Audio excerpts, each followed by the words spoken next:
여기 미국 매사추세츠주 케임브리지에 있는 세계 최고의 종합학교인 하버드 대학교 대형 강의장 안. 이 강의장은 트럼프 위기 취임에 맞춰서 한국에게 주한 미군에 대한 강력한 비용 지불을 하라는 이슈에 대해 수많은 학생들 간의 시끄러운 토론이 이어지고 있는데요. 게다가 핵무기 개발 관련해서 한국이 핵무기 개발 기술이 전혀 없기 때문에 미국은 이런 한국을 얕보며 주한미군에 대한 추가 비용을 지불하라고 압박하는 것이라고 미국 학생은 주장합니다. 하지만 이 말을 듣고 있던 군사학 담임 교수는 그 학생을 하찮듯이 쳐다보면서 강의장에 있는 모든 학생들에게 믿기 힘든 발언을 미친 듯이 쏟아내기 시작하는데요. 도대체 이 강의장 안에서는 무슨 이야기들이 펼쳐지고 있던 것일까요? 여러분, 이제 오늘 사연 시작합니다. 안녕하세요. 저는 중국 북경에서 태어나 현재 미국 하버드 대학교 유학생으로 지내고 있는 장꺼린이라고 합니다. 저는 어렸을 때부터 굉장히 큰 자부심을 가지고 세상을 살아왔고 그렇게 믿어왔습니다. 왜냐하면 제 아버지는 세계에서 최강이라 손꼽히는 군사 초강대국 중국에서도 상당히 최상위 간부급인 장교로 일하고 계시기 때문이죠. 이런 배경을 가진 탓에 저는 세상 그 어떤 것도 부러울 것 없이 살아왔습니다. 다만 우리 중국의 라이벌인 미국에 대해서는 어느 정도 배워야 할 필요가 있다고 생각해왔고, 럭키에 실제로 우리 중국을 대적할 수 있는 나라 역시 미국 정도 이외에는 전 세계 어디에도 없다고 믿어왔습니다. 그래서 저는 중국인임에도 미국의 하버드 대학교에 입학하여 국제경제학과 군사학을 병행하며 공부하게 되었죠. 그런데 이곳에서 저는 생애 처음으로 엄청난 치욕과 분한 감정을 경험하게 되었습니다. 그건 바로 며칠 전에 일어난 일이었죠. 요즘 한국이라는 정말 비중도 없는 작은 나라가 우리 중국 학생들뿐 아니라 미국 학생들 사이에서도 굉장히 화제가 되는 국가로 자주 등장합니다. 솔직히 요즘엔 수많은 매체와 플랫폼들에서 대한민국의 컨텐츠가 매번 강세를 보여주고 있고, 드라마부터 음악 그리고 한국의 푸드 문화와 뷰티 문화까지 미국 전역에 퍼져 있었기 때문이었죠. 그렇다 해도 이건 단순 트렌드일 뿐 한국은 중국보다 너무나도 약한 국가에 불과하다고 생각했습니다. 그러던 어느 날 제가 다니고 있는 하버드 대학교에서 군사학 관련한 특별 강의가 열렸습니다. 저는 청명한 가을하늘처럼 맑은 자신감으로 강의실 문을 열었죠. 세계 최강 중국 인민해방군 부사령관인 제 아버지의 위엄은 항상 제 온몸에 자연스럽게 감싸왔고, 이렇게 대단한 아버지를 둔 저는 걸음걸이 하나하나에도 항상 당당함이 실려 있었습니다. 강당 가까이 자리 잡은 최고의 자리, 그곳은 마치 저를 위해 비워둔 것 같았어요. 우리 중화인민공화국의 영광을 상징하는 듯 했습니다. 호랑이 새끼가 으르렁거리며 영역을 표시하듯 저는 주변을 둘러보며 이곳이 제 영토임을 은연중에 드러냈어요. 군사학과 최상위권 학생이자 세계 최강 중국군 고위장성의 아들, 그 자부심은 제 혈관 속을 타고 힘차게 흐르고 있었기 때문이죠. 하지만 그날 예상치 못한 불편한 기운이 강의실 한쪽에서 피어올랐습니다. 한국에서 온 유학생 김성철의 존재였죠. 그는 마치 오랜 세월 전장을 누빈 장수처럼 침착하고 단단한 눈빛으로 앉아 있었어요. 수십 년간 다져진 군인 가문의 기품이 그의 몸짓 하나하나에 배어 있었고, 저는 처음으로 본능적인 위기감을 느꼈습니다.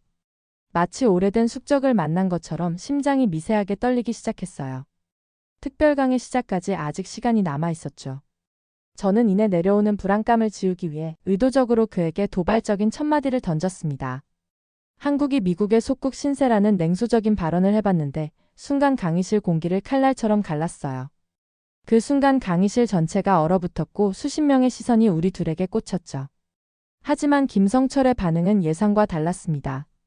그의 입가에 걸린 작은 미소는 오히려 저를 더욱 분노하게 만들었죠. 최근 베트남과의 국경 분쟁에서 중국군의 무능함을 지적하는 그의 차분한 목소리에 저는 참을 수 없는 모욕감을 느꼈어요. 특히 무언가 모를 제 아버지의 명예, 중국의 자존심, 모든 것이 걸린 문제였습니다.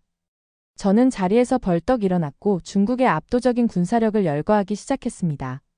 장비수는 10배, 병력은 20배 이상이라는 숫자들이 제 입에서 쏟아져 나왔고 핵보유국으로서의 위상도 강조했죠. 마치 오래 참았던 분노가 터져나오듯 목소리는 점점 커졌고 중국의 우월성을 강조하기 위해 감정은 더욱 격해졌습니다. 강의실은 순식간에 두 개의 진영으로 갈라졌습니다. 러시아와 중국 유학생들은 마치 오랜 동맹군처럼 제 편에 섰고, 미국과 영국 그리고 다른 아시아 국가 학생들은 성철의 편에 모였죠. 냉전 시대의 대립구도가 이곳 강의실에서 재현되는 듯 했습니다. 논쟁은 걷잡을 수 없이 커졌고 양측의 감정은 폭발 직전까지 치달았어요. 성철이 현대전에서 질적 우위의 중요성을 강조하자 저는 한국의 자주국방 능력 부재와 전시작 정권 문제를 꼬집으며 비웃었습니다. 그 순간 마치 운명의 신이 개입하듯 갑자기 강의실 문이 열렸고 특강 교수인 노바 미첼 교수가 들어섰습니다. 교수의 날카로운 눈빛은 마치 레이저처럼 강의실을 관통했고 모든 소리는 순식간에 잦아들었죠. 하지만 저는 여전히 흥분을 가라앉히지 못했어요. 오랜 세월 제 피 속에 각인된 중화사상, 세계 최강 중국의 자부심이 마치 용암처럼 끓어오르고 있었기 때문입니다. 노바 미첼 교수는 마치 고대 그리스의 현자처럼 우리 모두를 한참 동안 응시했습니다. 그리고 그가 던진 한마디는 제 영혼을 흔들어 놓았죠. 상대를 과소평가하고 자신을 과대평가하는 오만함이 현대전의 가장 큰 적이라는 것. 그 말은 제 가슴 깊숙한 곳을 찌르는 비수 같았어요. 반사적으로 반박하려 했지만 객관적 사실에 근거한 토론을 강조하는 교수의 단호한 어조 앞에서 저는 처음으로 침묵해야 했습니다. 감정적인 민족주의를 배제하라는 교수의 지적에 강의실 전체가 숙연해졌고 저는 천천히 자리에 앉았죠. 그 순간 성철을 바라보았을 때 그의 눈빛 속에서 보인 담담한 자신감은 제 마음에 작은 균열을 만들었어요. 처음으로 제 안의 불안감이 모습을 드러냈고 아버지에게서 물려받은 절대적 자부심에 의문이 생기기 시작했습니다. 하지만 저는 여전히 굽히지 않았죠. 이제 시작될 노바 미첼 교수의 강의를 통해 제 생각이 옳다는 것을 증명할 수 있을 것이라 믿었기 때문입니다. 그날의 강의는 그렇게 시작되었고 그것은 제 인생을 완전히 뒤바꿔 놓을 운명의 순간이 되었어요. 노바 미첼 교수가 강의실 앞에 서자 공기가 아주 무거워졌습니다. 서서히 노바 미첼 교수가 준비한 프로젝터에 비친 세계 각국의 최신 군사력 분석 자료가 눈앞에 펼쳐졌는데 저는 너무나 답답한 심장의 고통을 느꼈습니다. 교수는 현대전의 본질에 대해 이야기하며 병력의 숫자나 영토의 크기로 군사력을 판단하는 것이 얼마나 치명적인 오류인지를 설명했거든요. 특히 걸프전의 사례가 스크린에 나타났는데 세계 4위의 지상군을 보유했던 이라크가 첨단 전력을 갖춘 연합군 앞에서 맥없이 무너진 과정이 상세히 분석되었죠. 그 순간 제 확신에 있어서 처음으로 첫 번째 균열이 생겼습니다. 그러다가 점차 한국군의 최신 전력이 화면에 차례로 등장했는데 K2 흑표 전차부터 K9 자주포 그리고 KF-21 전투기의 세부 스펙들이 객관적 수치로 나열되어 있는 정보를 보면서 이는 제가 알고 있던 것과는 전혀 다른 차원의 내용이라 한동안 너무 멍하게 쳐다봤습니다. 현대전에서 승패를 결정짓는 요소가 장비의 질적 우위와 운영 능력이라는 교수의 분석은 제 내면을 흔들어 놓기에 충분했죠. 중국의 군사력에 대한 평가는 더욱 충격적이었습니다. 숫자로만 보면 분명 세계 최강의 막강한 전력을 보유하고 있지만 최신 무기들의 실전 검증 부재가 치명적인 약점으로 지적되었습니다. 반면 한국군의 장비들은 실전 경험이 풍부한 미군과의 연합작전을 통해 끊임없이 검증되고 있다는 사실이 제시되었어요. 데이터는 계속해서 쏟아져 나왔죠. 한국군의 장비 가동률이 세계 최상위권이라는 점, 정비 능력과 군수 지원 체계의 우수성이 객관적 지표로 증명되기도 했습니다. 우크라이나 전쟁의 사례를 통해 현대전에서 대규모 병력의 한계가 여실히 드러났고 이는 제 옆자리의 러시아 학생들의 표정을 굳게 만들기도 했습니다. 특히 한국군 특수부대의 훈련 영상은 강한 인상을 남겼는데 이는 세계 최고 수준의 훈련 강도와 실전 능력은 나토 회원국들도 인정하는 수준이었고 보면 볼수록 제가 가진 편견을 완전히 뒤흔들어 놓았죠. 더욱 충격적인 것은 실전 경험에 대한 분석이었습니다. 중국군의 마지막 실전이 1979년 베트남전이었다는 사실, 그리고 그 이후 단 한 번도 실전을 경험하지 못했다는 점은 치명적인 약점으로 지적되었어요. 반면 한국군은 베트남전, 이라크전, 아프간전 등 수많은 전장에서 실전 경험을 쌓아왔다는 사실이 강조되었습니다. 교수님의 강의가 진행될수록 제 내면의 동요는 더욱 요동치게 되었죠. 명확하게 나열된 객관적 데이터와 분석은 제가 그동안 믿어왔던 최강 중국의 모든 것들을 무너뜨렸고 특히나 고위 간부인 제 아버지에게서 들어온 수많은 이야기들과 우리 중국 매체의 다양한 선동선전들이 하나둘씩 허상으로 드러난 느낌이었습니다. 교수의 날카로운 분석은 계속되었어요. 현대전에서의 승리 요소가 첨단 무기나 병력 수가 아닌 운용 능력과 전략적 사고에 있다는 점이 강조되었죠. 한국군이 이 두 가지를 모두 갖추고 있다는 결론에 이르자 저는 완전한 침묵에 빠질 수밖에 없었습니다. 강의가 끝나갈 무렵 제 내면은 이미 크게 변화해 있었어요. 오만함과 편견이 얼마나 근거 없는 것이었는지를 깨달았고 아버지께 전해들은 이야기들이 새로운 의문으로 다가왔죠. 군사력은 결코 숫자로만 측정할 수 없으며 진정한 힘은 기술력, 전술, 그리고 실전 경험의 조화에서 나온다는 교수의 마지막 말은 제 가슴 깊이 새겨졌습니다. 좀 더 세부적으로 보면 노바미첼 교수는 한국군의 전쟁 역사를 다룬 새로운 자료를 스크린에 띄우면서 지난 50년간 한국군이 참전했던 주요 전쟁들의 타임라인을 눈앞에 펼쳐주었습니다. 특히 베트남전에서부터 걸프전, 아프가니스탄 전쟁까지 한국군의 발자취는 예상보다 훨씬 더 광범위했음을 단숨에 알 수 있었죠. 정말 베트남전에서의 한국군 전투 기록은 가히 충격적이었습니다. 한국의 맹호부대와 청룡부대의 전투 승률은 미군을 압도적으로 뛰어넘는 수준이었고 베트콩조차 한국군과의 교전을 피했다는 기록이 있었죠. 최악의 정글 환경에서도 완벽한 전투력을 유지했던 한국군의 기록들이 상세히 제시되었습니다. 걸프전에서의 활약상은 더욱 놀라웠어요. 사막의 극한 환경 속에서도 장비 가동률 98%를 유지했던 한국군, 그들의 정비 능력과 적응력은 연합군 사이에서도 정말 전설이 될 정도였습니다. 반면 1979년 베트남전에서 중국군이 겪었던 처참한 패배의 기록이 그 옆에 대비되어 있었는데 너무 마음이 아팠습니다. 노바미첼 교수는 한국군의 독특한 강점을 분석했습니다. 그것은 단순한 기술력이나 장비의 우수성이 아닌 극한의 상황에서 발현되는 정신력과 조직력이었어요. 6.25 전쟁의 폐허 속에서 일어나 세계 최강의 군대로 성장한 과정이 차근차근 설명되어 있었는데 가장 인상적인 것은 한국군의 조직 문화였습니다. 상명하복의 군대식 문화의 창의적 사고가 더해진 독특한 시스템은 최고의 현대전에 완벽하게 부합했다는 평가이더라고요.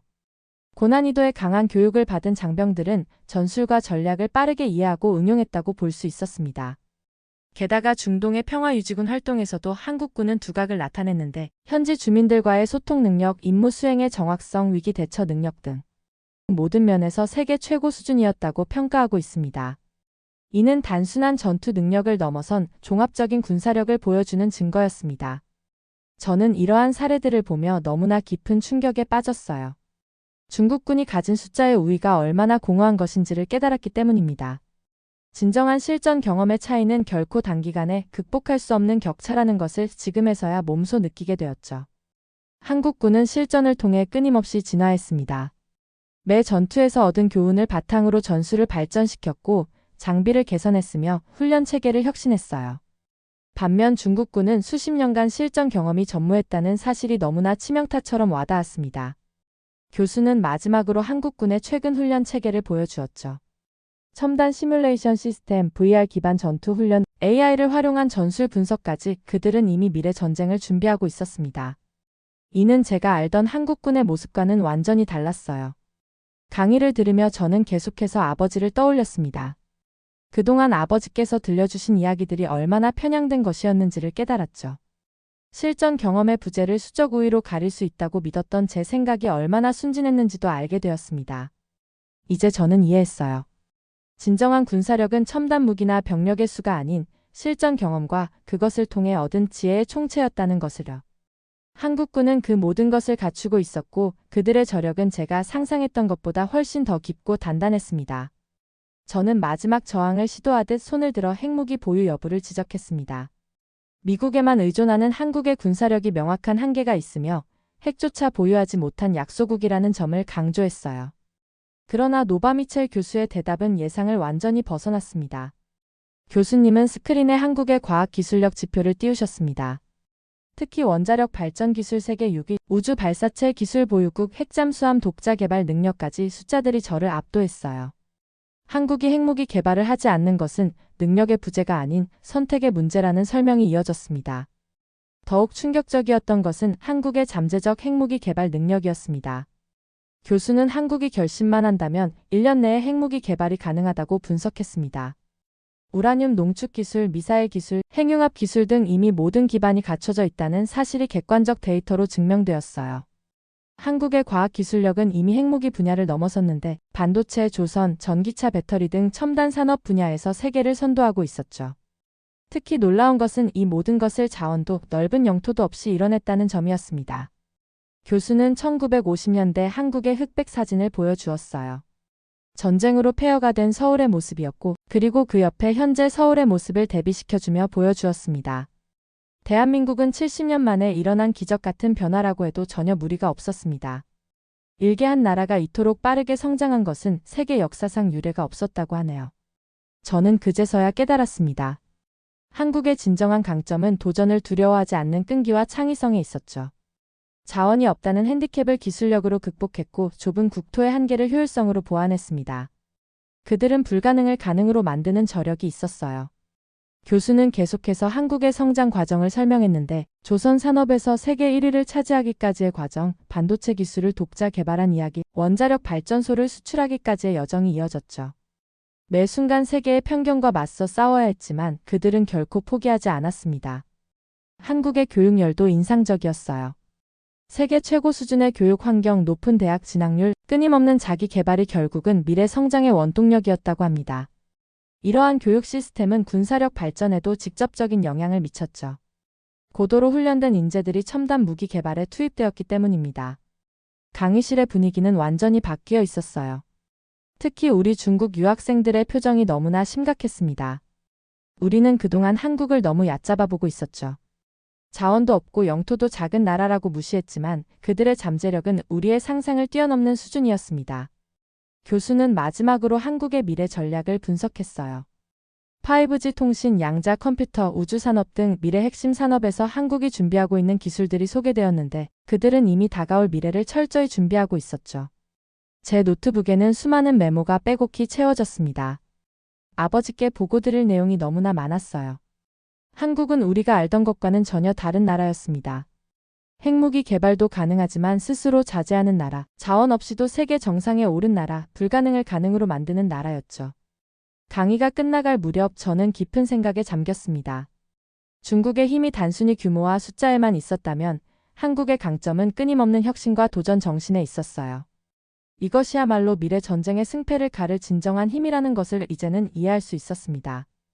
결국 미첼 교수의 강의가 끝난 후 저는 아버지께 긴 전화를 걸었습니다. 평소에 자신감 넘치는 목소리가 아닌 진지하고 무거운 목소리로 오늘 있었던 일을 하나하나 전해드렸어요. 아버지는 처음에는 불편한 기색을 보이셨지만 점차 진지하게 경청하시더니 깊은 한숨을 내쉬셨습니다. 아버지는 오랜 침묵 끝에 의외의 말씀을 하셨습니다. 사실 최근 중국군 수뇌부에서도 한국군의 전력을 재평가하는 움직임이 있었다는 것이었어요. 특히 한국의 방위산업 기술력과 전투 수행 능력이 중국의 예상을 뛰어넘는 수준이라는 평가가 있었다고 했죠. 그날 밤 저는 오랫동안 잠을 이루지 못했습니다. 그동안 제가 얼마나 편협한 사고를 하고 있었는지, 얼마나 오만했는지를 돌아보게 되었어요. 한국이라는 나라를 단순히 작은 영토와 제한된 자원으로만 판단했던 제 자신이 부끄러워졌습니다. 다음 날 아침 저는 김성철을 찾아갔습니다. 그는 도서관에서 여느 때처럼 조용히 공부하고 있었어요. 제가 다가가자 그는 특유의 담담한 미소를 지으며 고개를 들었죠. 저는 처음으로 그의 눈빛에서 진정한 자신감이 무엇인지를 보았습니다. 사과는 생각보다 쉬웠어요. 오만했던 제 모습을 인정하고 사과하자 성철은 흔쾌히 손을 내밀었죠. 그의 너그러움은 제게 또 다른 깨달음을 주었습니다. 진정한 강자는 상대를 깎아내릴 필요가 없다는 것을요.